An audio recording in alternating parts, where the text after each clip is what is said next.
Yeah, we hope so. Yeah, and if you're not registered to vote too, that's very easy. I usually send out a link to everybody. Maybe my next podcast I'll put it up there. But you can go to nj.gov, and it takes 5 minutes literally. You can switch your party as well too if you want to vote in the primary, Republican, if you're a registered Democrat or you're independent. It takes 5 minutes. Go on nj.gov, you go to register to vote, you put in your name, address, license, birthday, social security number, boom, done. You're registered, or you switch your party. It literally takes that long. And also too, if you're a registered voter and you're undeclared or unaffiliated, where you've never voted in the primary before, or you've never declared a party status, you can vote in the primary.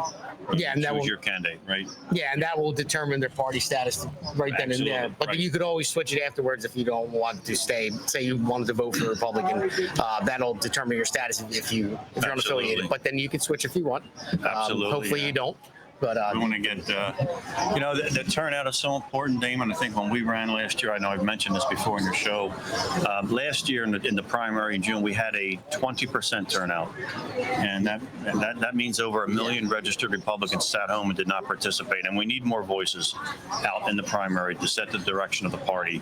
So take your time, get educated on the issues and the candidates, and vote in the primary, not just the general election.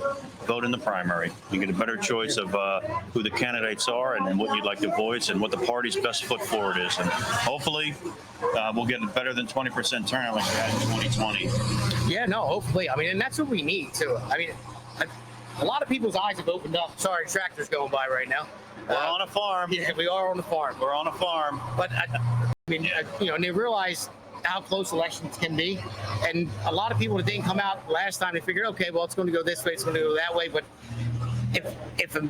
how many? 20% came out. 20% turnout in 2024, which is last year, and that means literally over 1 million registered Republicans did not vote or participate in the June of 24 primary. Over 1 million. Yeah.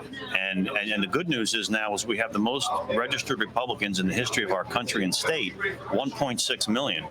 So even if 20% of that will be a little bit of an increase, but we want to start to see a lot more people get involved. Come on out, vote. Let your voice be heard, and there's plenty of room for you because we have, like I said, if we got 80% of the people on the sidelines, that is a level of apathy that's dangerous. We really need higher levels of turnout. So we want high levels of turnout.